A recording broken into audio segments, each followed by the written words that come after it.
ये खबर उसी शख्स की है जिसका नाम पहले देवदास था। ईमान लाने से पहले देवदास था। जैसी कलमा पढ़े, कलमा तैयबा जबान पे जारी हुआ तो सरकार ने उनका नाम मूसा कादिर रखा।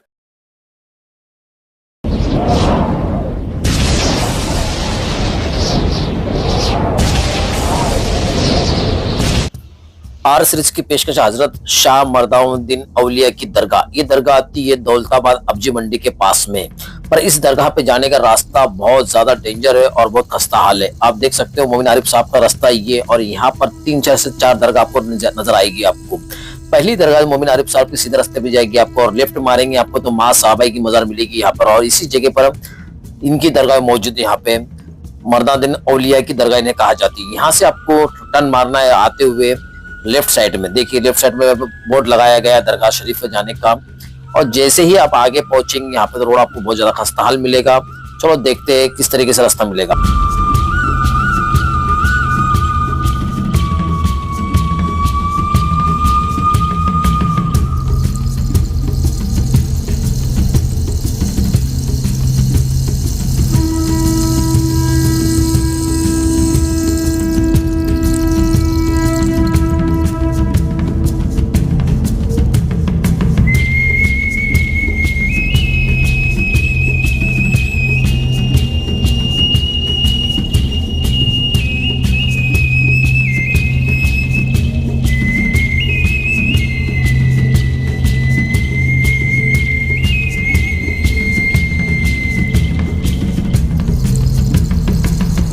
ये भी मजार जैसे कुछ लगा मुझे, दरगाह जैसे बना हुआ है अंदर, पर यहाँ पे गेट को लॉक लगा हुआ था इसलिए मैं अंदर नहीं जा पाया। पर नेक्स्ट टाइम जरूर इस पे आपको वीडियो शूटिंग करके रखे खादिम की जबान लेने की पूरी कोशिश करूंगा। चलो देखते हैं मदीना औलिया दरगाह पर जाकर।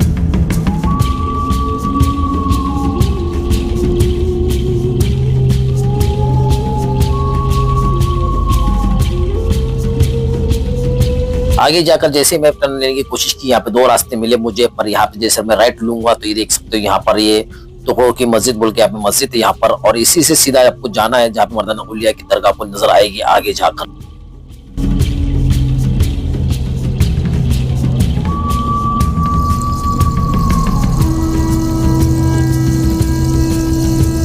और ये हम पहुंच गए दरगाह शरीफ पर। देख सकते हो किस तरीके से यहाँ पे दरगाह बिल्कुल जंगल के बीच में यहाँ बनाई गई है। अल्लाह के वलियों की मजार शरीफ यहाँ पे जगह जगह आपको दिखाई देगी, और मैं दरगाह के अंदर का नजारा भी दिखाने की पूरी कोशिश करूंगा। और देख सकते हो बिल्कुल यहाँ पे सामने आपको किला नजर आएगा आपको, देवगिरी किला जो औरंगजेब आलमगीर ने यहाँ फतेह किए थे। और उसके बाद में देख सकते हो ये बिल्कुल सामने का नजारा दरगाह के, और जैसे यहाँ पे ज़ियारतिंग लोग कंटिन्यू आते हैं यहाँ पे। और ये सबसे बड़ी बात यहाँ पर ये मानी जाती है कि यहाँ पे हाजरी का सिलसिला मौजूद है यहाँ पर। आपको बता दो ये कादरी सिलसिले की वली है, और कादरी सिलसिले की वली एक पीर हजरत पीर मूसा कादरी सरकार की दरगाह जो 40 शहर में मौजूद है, और दूसरी दरगाह यहाँ मौजूद है।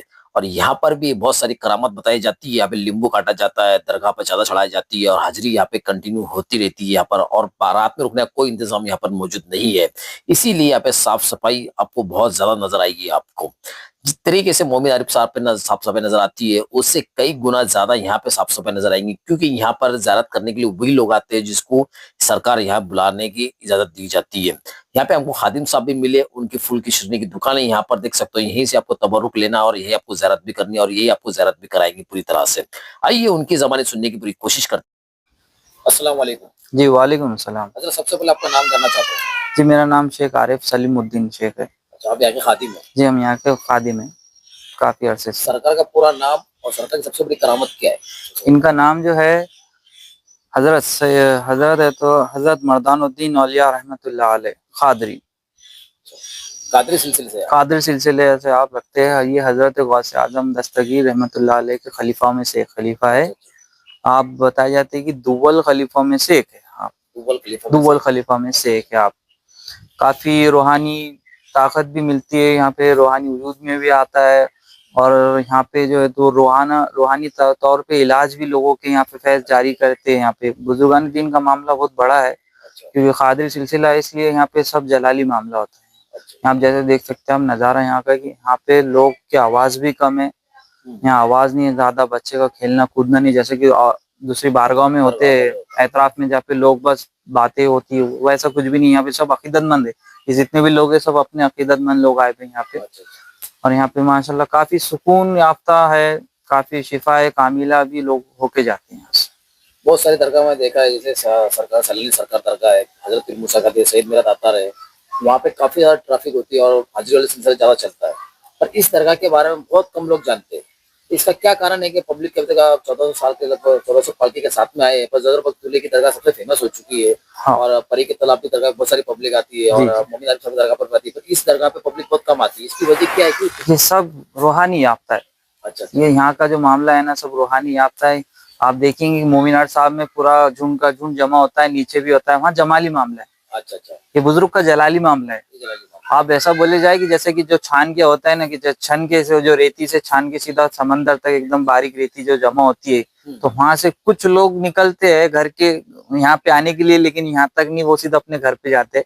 जो भी लोग आते हैं यहाँ पे सिर्फ अकीदतमंद का आना जाना होता है। यहाँ पे खाने पीने वाले लोग जरा ही नहीं दिखेंगे आपको। और जहाँ तक रहा कि यहाँ ये फेमस, ये स्पॉट फेमस क्यों नहीं हुआ, बल्कि ये बुजुर्गान दीन की तरफ से मामला जारी है कि यहाँ पे फेमस होना या नहीं होना, बल्कि ये सब बुजुर्गान दीन का। मैं जब ये बुजुर्ग यहाँ पे आए, तशरीफ लेके आए, और इनको जब हुक्म हुआ इनके पीर मुर्शिद से कि आप भी दखन से तबलीग का काम शुरू करिए और आप भी एक अपने ख़याम बनाइए जहाँ से आपका काम शुरू होगा। तो जब बुजुर्ग क़याम करते करते यहाँ तक आए तो उन्हें एक कुआं दिखा जहाँ से इनका नमाज का वक्त हो चुका होगा।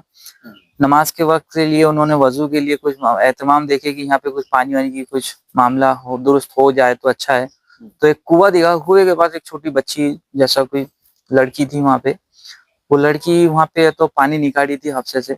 आप देखेंगे ये कुंड रखे हुआ है, कैमरा उस तरफ करे तो आपको दिखेगा कुंड है, उसके अंदर जो पानी खींचते वो चक्री भी है वही है, उसमें ही है, चक्री भी उसमें ही रखी हुई है। ये कुंड वही था। तो बुजुर्ग ने बोले बच्ची को, बेटा ये जरा पानी निकाल के दे दे, वजू कर ले तो हम नमाज भी अदा कर ले। तो बच्ची ने बताया कि बाबा आप जल्दी से आपका वजू जो मुंह हाथ धोए जल्दी धो लीजिए और यहाँ से जल्दी फौरी तौर पे चले जाइए, एकदम घर हटपटाल घबराहट से। तो बुजुर्ग ने पूछा ऐसा क्यों है कि इतने जल्दी क्यों जाने के लिए कह रही बेटे? तो बोले मेरा बाप राक्षस है, मेरा बाप रक्कस है, वो लोगों को शिकार करता है, वो जानवरों का शिकार करता है और उन्हें जिंदा खा लेता है। अच्छा, आप कभी उनके सामने आए तो वो आपसे कुश्ती करेगा या तो आपको खा जाए। तो सरकार ने पूछे कि कहाँ है आपके राक्षस बाप, कहाँ पर है? बोले तो उसी लड़की ने, वो जादूगर, राक्षस जादूगर, उनकी बेटी जादूगर, उसने बताई कि ये कुंड में पानी डाली और पानी में बताइए मेरा बाप हवा में उड़ रहा है, बोले आसमान में। अच्छा, वो राक्षस, वो यही कुंड है, यही कुंड के अंदर पानी डाल के उसने बताई थी कि ये मेरा बाप उड़ रहा है।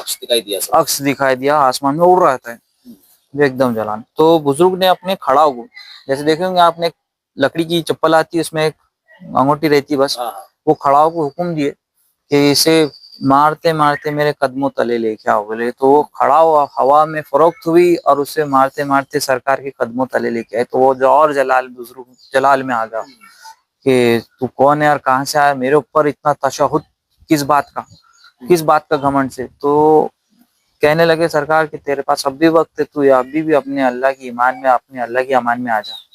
तो कहने लगा कि मेरे पास तो ऐसा कोई सहारा नहीं है कि मैं तेरे से बचूं या तेरे से डरूं। बोल गए मेरी एक दो शर्तें, बोले एक शर्त है, बोले अगर तू मुझसे कुश्ती करेगा और मैं तेरे से कुश्ती जीत गया तो मैं तुझे जिंदा खा जाऊंगा, अगर मैं तुझसे हार गया तो मैं तेरे कलमा जबान पे ला दूंगा।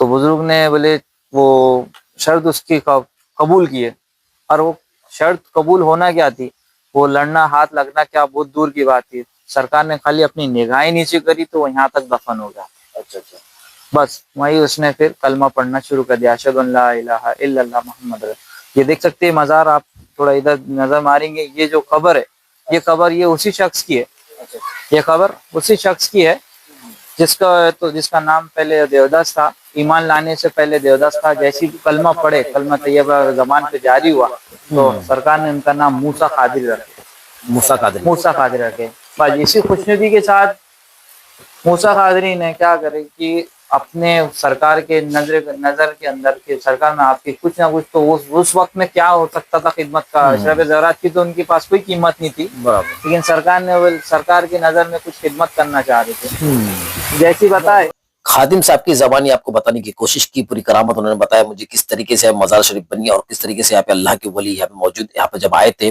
उस वक्त की पूरी करामत आपको बताने की कोशिश की, और कुछ जो इमेजेस जो बताने की कोशिश की आपको, एआई की जनरेटेड वीडियो है, उस पे आपको कोई अकीदा रखना नहीं है। इसी तरीके से ऐसा हुआ होगा, ऐसा कल्पना की तरफ से मैंने बनाया नहीं, कि पूरा आपको बताने की कोशिश की। मेरी वीडियो की एडिटिंग कैसी लगती है आपको, चैनल को जरूर सब्सक्राइब, लाइक, शेयर जरूर कीजिए और कमेंट में जरूर बताइए मुझे।